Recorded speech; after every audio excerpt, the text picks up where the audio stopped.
Here is a number that will either fascinate you or infuriate you, depending on what you do with it. Jewish Americans make up approximately 2.4% of the United States population, roughly 8 million people out of 330 million, and they constitute approximately 25% of the Forbes 400, the definitive ranking of the richest people in America. 1/4 of the wealthiest people in the most powerful economy on Earth come from a group that represents 1/40th of the population. That is not a small overrepresentation. It is a tenfold overrepresentation. And depending on who is telling you about it, this fact is either evidence of a remarkable cultural achievement or evidence of a sinister conspiracy. One of those interpretations is supported by history, data, and evidence. The other is supported by the same anti-Semitic mythology that has been recycled every century for 2,000 years. This video is going to tell you the real story, not the conspiracy, not the myth. The actual history of how Jewish Americans went from arriving on Ellis Island with nothing to building some of the largest fortunes in American history. And the answer, when you hear it, is far more interesting than any conspiracy theory could ever be. If you find these stories fascinating, make sure you subscribe to Bloodlines and Borders. The story begins in steerage. Between 1880 and 1924, roughly 2 million Jews immigrated to the United States, most of them fleeing poverty, pogroms, and persecution in the Russian Empire, Poland, Romania, and Hungary. They arrived with almost nothing. They spoke Yiddish, not English. They were crammed into tenement buildings on the Lower East Side of Manhattan, 10 people to a room, working 16-hour days in garment factories for wages that barely covered rent and bread. These were not wealthy people. These were not connected people. These were refugees. The ancestors of the Jewish billionaires who now sit atop the Forbes 400 were, within living memory, the poorest immigrants in America.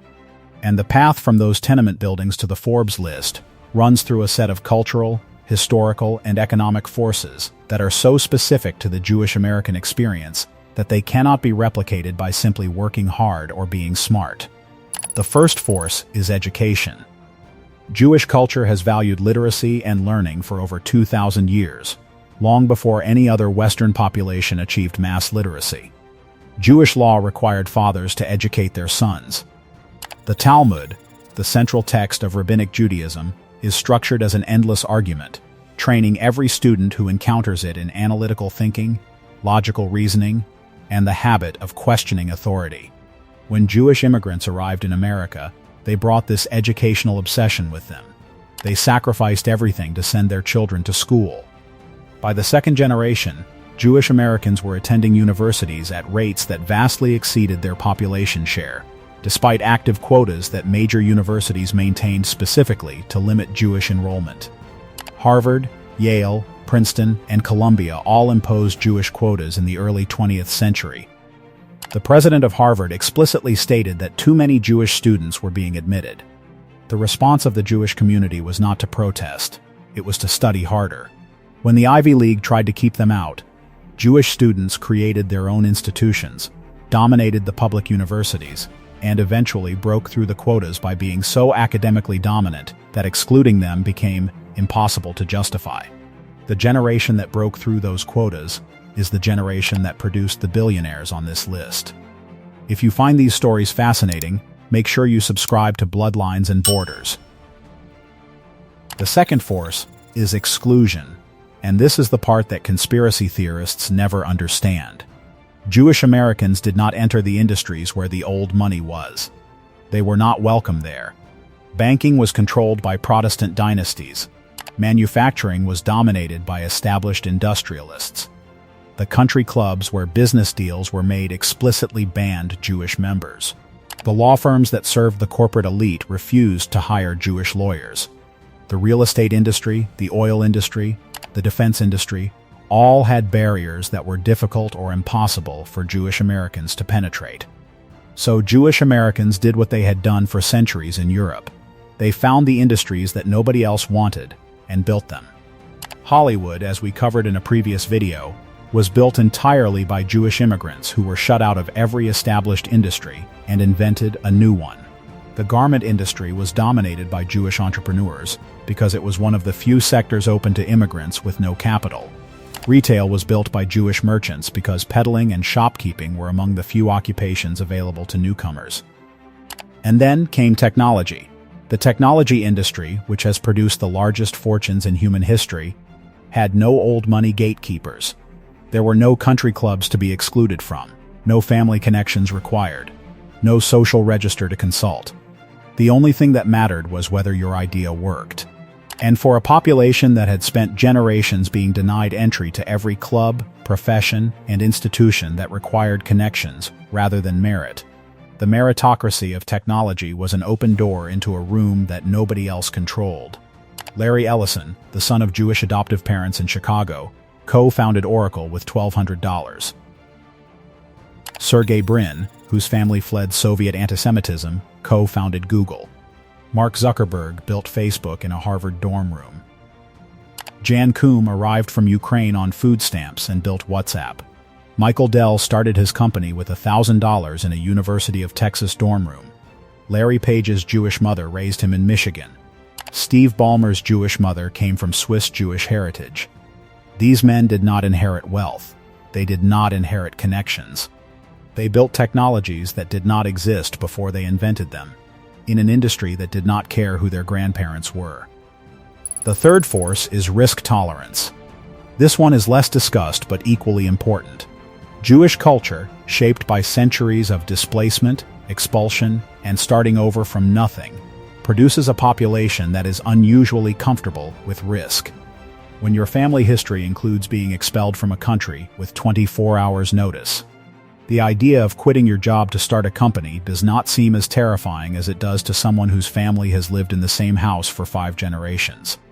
The willingness to bet everything on an idea, to fail and try again, to abandon a secure path for an uncertain one, is a psychological trait that is disproportionately common in immigrant communities generally and in Jewish communities specifically.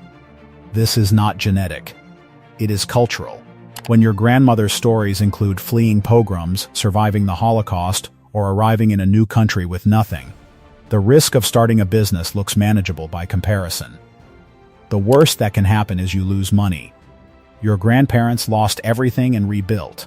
You can rebuild too. This psychological framework, forged in 2,000 years of displacement, is one of the most underappreciated factors in Jewish American economic success. If you find these stories fascinating, make sure you subscribe to Bloodlines and Borders. The fourth force is network effects. Jewish communities in America, like immigrant communities everywhere, are tightly networked. Synagogues, community centers, Jewish summer camps, Hillel organizations on college campuses, and family connections create a web of relationships that facilitates business partnerships, mentorship, investment, and deal flow. This is not a conspiracy. It is the same phenomenon that exists in every immigrant community on Earth. Korean Americans dominate the nail salon industry through Korean church networks. Indian Americans dominate the motel industry through Gujarati family connections. Chinese Americans dominate certain restaurant and import sectors through clan associations. The Jewish version of this network effect simply operates at a larger scale and in higher value industries, because the Jewish American population is larger, older, and more established than most other immigrant communities. The conspiracy theorist looks at Jewish representation on the Forbes 400 and sees a secret cabal pulling strings. The historian looks at the same data and sees an immigrant community that arrived with nothing, was excluded from every established industry, built new ones, valued education above everything else, tolerated risk because their history had given them no choice, and leveraged tight community networks to amplify individual success. Every single factor that explains Jewish American wealth also explains Korean American success in small business, Indian American success in technology and medicine, and Nigerian American success in education. The mechanism is identical. The scale is different because the historical inputs are different. The fifth force is philanthropy. This is the part that the conspiracy narrative always omits. Jewish American billionaires are among the most generous philanthropists in the history of the world.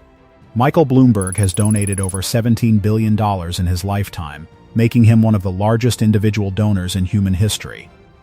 The Giving Pledge, The commitment by billionaires to give away the majority of their wealth was founded by Warren Buffett and Bill Gates, but its earliest and most enthusiastic signatories included multiple Jewish billionaires.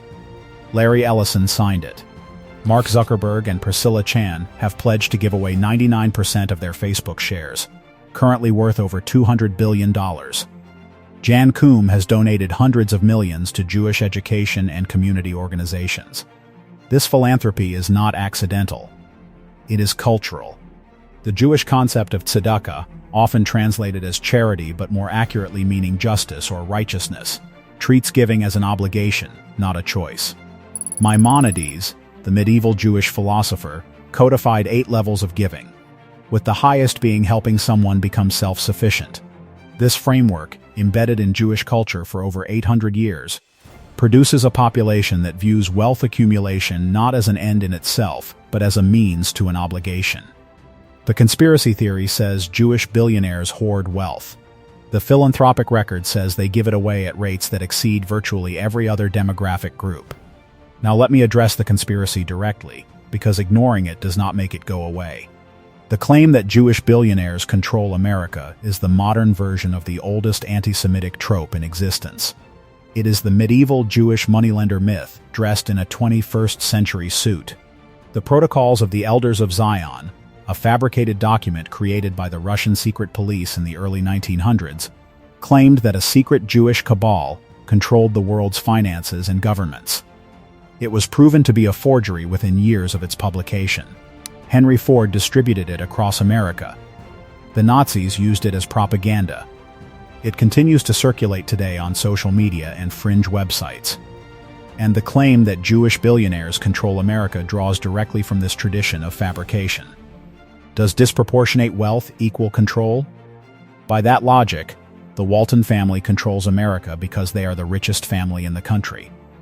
Elon Musk controls America because he is the richest individual. The Koch brothers controlled America for decades through their political spending. Wealth confers influence in America regardless of the religion or ethnicity of the person who holds it. That is a problem of American democracy, not a Jewish conspiracy. Singling out Jewish wealth as uniquely dangerous while ignoring non-Jewish wealth of equal or greater magnitude is not analysis. It is anti-Semitism with a spreadsheet. If you find these stories fascinating, make sure you subscribe to Bloodlines and Borders. The story of Jewish billionaires in America is not a story about a conspiracy. It is a story about what happens when you take a population that has been persecuted for 2,000 years, strip them of everything, force them to rebuild in a new country, deny them entry to every established industry, and then watch what they do with the one thing nobody can take away from them: their minds. They arrived in steerage. They worked in sweatshops. They were excluded from country clubs, law firms, and universities. They were told they did not belong. And they built Oracle, Google, Facebook, WhatsApp, Dell, Bloomberg, Salesforce, and dozens of the most valuable companies in the history of the world. They did not do it through conspiracy. They did it through education, risk-taking, community, and a cultural memory that said, build something they cannot take from you, because everything else, they will. 2% of the population, 25% of the Forbes 400, not because of a conspiracy, because of a culture. And that distinction matters more than any number on a wealth ranking ever could. If you find these stories fascinating, make sure you subscribe to Bloodlines and Borders. Thank you for watching. If you want to go deeper, the next video on your screen is one you won't want to miss. I'll see you there.